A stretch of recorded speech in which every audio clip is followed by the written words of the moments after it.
HMVP virus है क्या और इसकी फुल फॉर्म क्या है? ये ह्यूमन मेटा निमो वायरस है जिसको HMPV वायरस भी बोलते हैं। इसका वायरस का कोविड से एज सच कोई बहुत ज़्यादा रिलेशन है नहीं है। अभी इस स्टेज पे जो आज की कंडीशन है उसमें हमें बहुत ज़्यादा चिंता की बात करने की ज़रूरत नहीं है। दो लेवल पे हमें प्रिकॉशंस लेनी है, एक गवर्नमेंट लेवल पे, एक पब्लिक लेवल पे। एक आ गया इन्फ्लुएंजा लाइक इलनेस, उसमें जैसे बच्चे को फीवर है और खांसी है।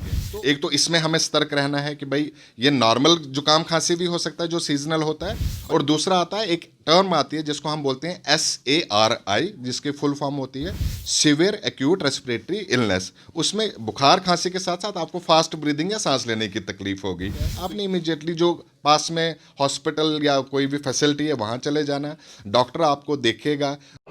सत्य कहेंगे, सत्य लिखेंगे, सत्य चलेंगे। नमस्कार दोस्तों, जुड़ चुके हैं दैनिक स्टेट समाचार के साथ और इस वक्त ब्रेकिंग न्यूज लेकर आपके सामने आई हूं। कहीं ना कहीं पूरे देश में इस वक्त दोबारा से वो डर जो है वो बनता जा रहा है, जब से चाइना के बीच में उनके हॉस्पिटल, चाइना में जो हॉस्पिटल में भीड़ देखी जा रही है, जिस प्रकार से कोविड-19 एक घातक बीमारी पूरे जहान में फैल रही थी, उसी प्रकार से अब संकेत जो हैं और सूत्रों के हवालों से, न्यूज़ चैनल से जो दृश्य हमें न्यूज़ टीवी पे दिखाई दे रहे हैं, उससे कहीं ना कहीं पूरी दुनिया पैनिक होती जा रही है। क्या ये उसी प्रकार का वायरस जो है दोबारा से तो नहीं आने वाला? क्या उसी प्रकार की ये महामारी इससे जो पूरे विदेश से होते हुए हमारे देश भारत में भी फैलती जा रही थी, क्या ये दोबारा आने वाली है? और इस सब पे चर्चा करने के लिए जिस वायरस का हम नाम ले रहे हैं वो है HMVP वायरस। कुछ लोग इसको कोविड की तरह 2.0 या 0.2 भी बोल रहे हैं, लेकिन इस सब पे आज चर्चा करने के लिए, बातचीत करने के लिए हमारे साथ डॉक्टर अर्जुन सिंह जी हैं। सीधी बात इन्हीं से करेंगे और जानेंगे ये वायरस आखिर कितना घातक है और आने वाले समय में इस पूरे देश में इसको किस तरह से, किस नज़र से देखा जाएगा। डॉक्टर साहब, बहुत बहुत स्वागत है आपका हमारे चैनल में। Thank you ma'am. डॉक्टर साहब, ये जो वायरस है, अभी हमने देखा कि न्यूज़ चैनल के माध्यम से हर टीवी चैनल पे जो चाइना के हॉस्पिटल का दृश्य दिखाई दे रहा है, वो कुछ ना कुछ रलता मिलता कोविड-19 जैसा है और लोग जो हैं वो डर रहे हैं कि कहीं दोबारा से ये महामारी जो है भारत में ना आ जाए। इसके ऊपर थोड़ी सी रोशनी डालेंगे, ये HMVP वायरस है क्या और इसकी फुल फॉर्म क्या है? मैम, ऐसा है कि ये ह्यूमन मेटा निमो वायरस है जिसको HMPV वायरस भी बोलते हैं। इसका वायरस का कोविड से एज सच कोई बहुत ज़्यादा रिलेशन है नहीं है तो वायरसेस ये लगभग सेम ही होते हैं। ज़्यादातर ये उन लोगों को प्रभावित करते हैं जिनकी इम्यूनिटी कम होती है, जैसे छोटे बच्चे हो गए, बुजुर्ग हो गए, या किसी को अनफॉर्चुनेटली जैसे किडनी डिजीज़ है, लिवर डिजीज़ है, डायबिटीज़ है, इस तरह की है।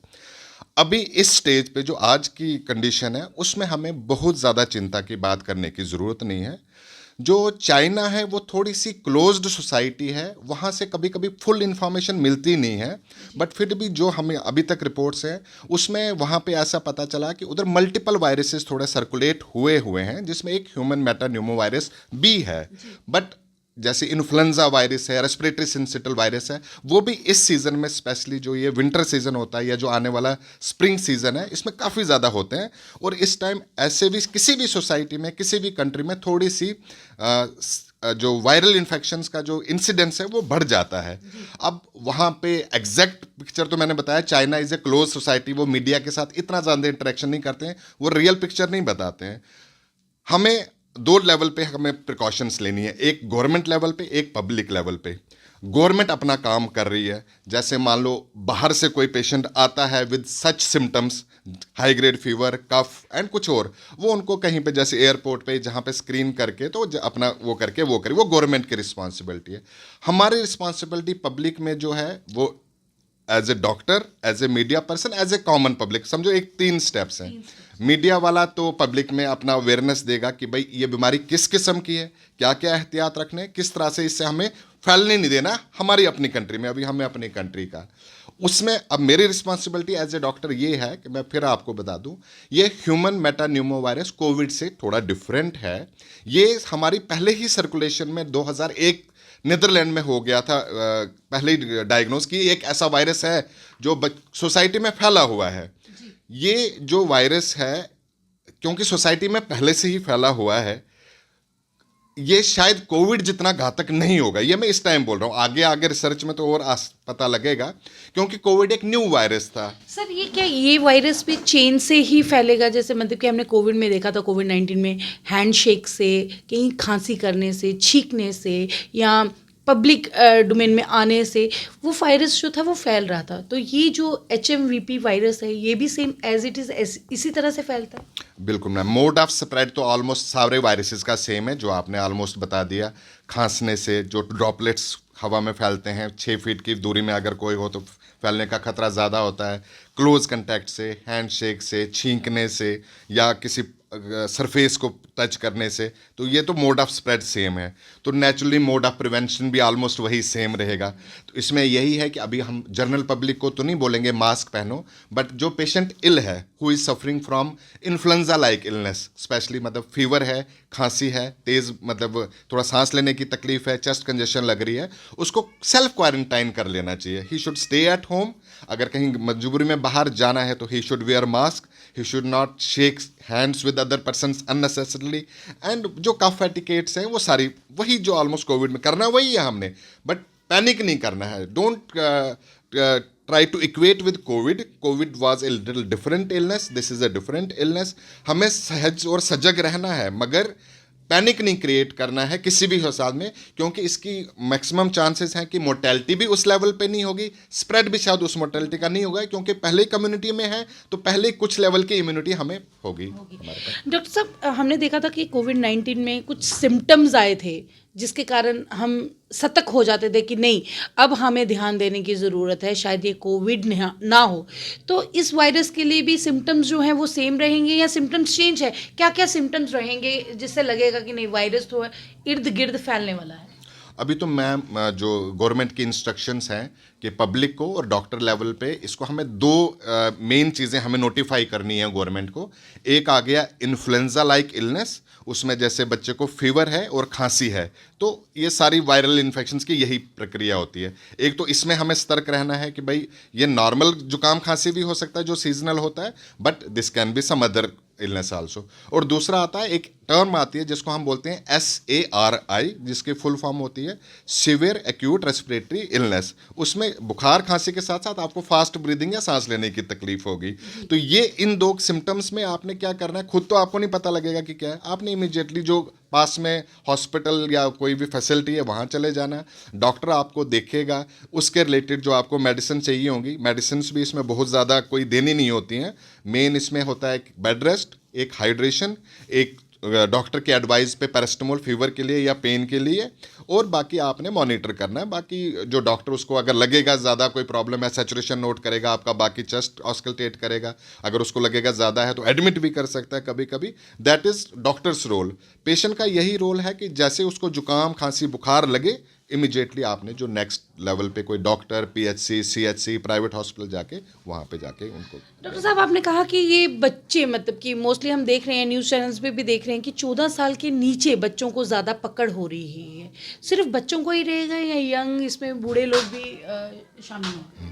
ये मैंने बताया कि जो मैक्सिमम ये वायरल इलनेसेस होती हैं, स्पेशली इस तरह की जो इन्फ्लुएंजा लाइक इलनेसेस करते हैं, इनका एक मोडस ऑपरेंडी होता है कि इम्यूनिटी लेवल जिनका कम होगा उनको पकड़ेगा। तो इम्यूनिटी लेवल छोटे बच्चों की कम होती है, उसमें कभी किसी कुछ बीमारियां 5 साल, कुछ बीमारियां 7 साल, कुछ बीमारियां 10 साल से छोटे बच्चों में इन्वॉल्व होती हैं।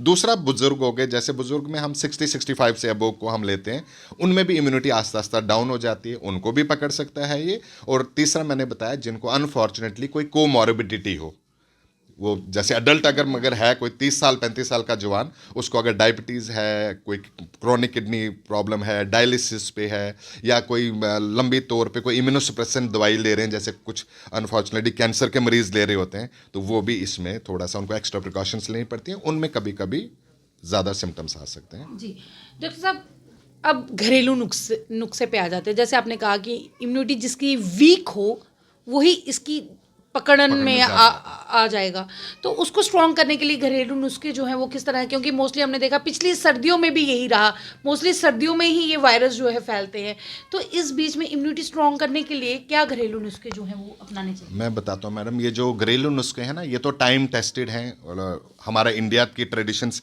ऐसे भी बहुत अच्छी हैं, जो एंशिएंट ट्रेडिशंस हैं हमारी, तो वही करना है। उसमें क्या हो गया, जैसे आप छोटे बच्चे की मैं बात करूँ, स्पेशली जैसे 5 साल से छोटे बच्चे हैं, वो कैसे इम्यून अपना वो रह सकते हैं, उसमें कुछ सिंपल चीज़ें हैं। एक तो डाइट अच्छी होनी चाहिए बच्चे की। कुछ मदर्स जैसे क्या करती हैं, दे आर मोर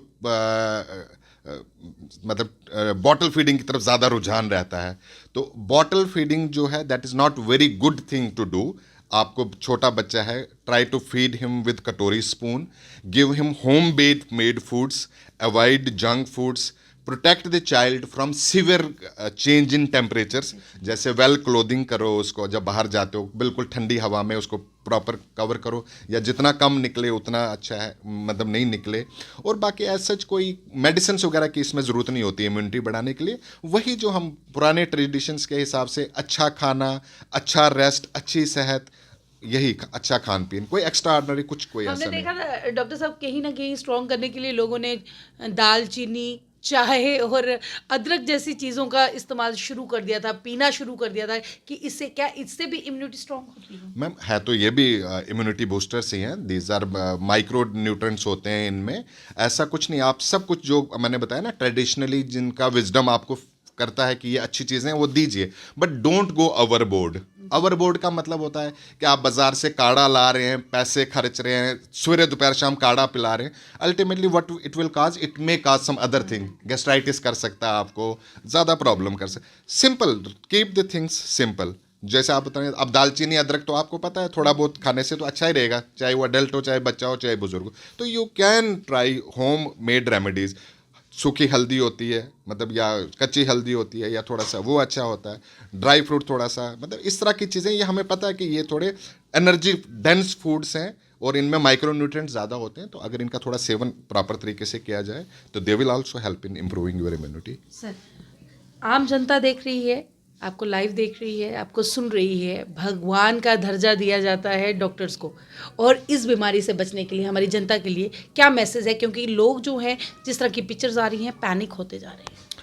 मेरा यही संदेश है, मुझे लगता है ये जो मैं बात कर रहा हूँ, ये मैं अपनी लेवल पे नहीं कर रहा हूँ। This is what all government agencies are trying to do, कि कोई भी बीमारी जब बाहर फैलती है जिसमें हमें महामारी का डर रहता है, we have to be extra careful, but not going overboard and not getting panicky. तो उसमें जो प्रिकॉशंस जो पहले मैंने बताया, एक बार मैं समराइज़ कर देता हूँ कि आपको जब भी अगर कोई खांसी बुखार जुकाम होता है तो कोशिश करिए कि आप थोड़ा घर में ही रहिए। बाहर जाना है तो मास्क पहन के जाइए, और उसके अलावा अपने जो नज़दीकी कोई भी आपका जो सुविधा है आपकी, वहाँ से अपने आप को चेकअप ज़रूर करवा लीजिए कि किस लेवल का हमारा जो इलनेस है, इसमें हमें कुछ एक्स्ट्रा प्रिकॉशंस करने की ज़रूरत तो नहीं है। और बाकी जो टाइम पे टाइम गवर्नमेंट आपको रिकमेंडेशंस देती रहती है, आज हो सकता है कुछ रिकमेंडेशंस हो, 2 दिन बाद आपकी रिकमेंडेशंस चेंज हो जाएं, तो वो आपको फॉलो करनी है। थोड़ा सा सजग रहना है और सरलता से सारा काम करते रहना है। Thank you so much doctor साहब। ये थे हमारे साथ डॉक्टर अर्जुन सिंह जी। पैनिक होने की ज़रूरत नहीं है, डरने की ज़रूरत नहीं है। वैसे आपको बता ही दिया डॉक्टर साहब ने कि आपको किस तरह से, क्योंकि बीमारी है तो इलाज भी उसका हर जगह है। आप कोविड-19 जैसी बीमारी से, महामारी से लड़कर बाहर आए हैं, तो ये इस तरह के वायरस आते रहेंगे, जाते रहेंगे। आपको सिर्फ़ और सिर्फ ज़रूरत है तो सतर्क रहने की, अपने बच्चों को इस वायरस से बचाने की।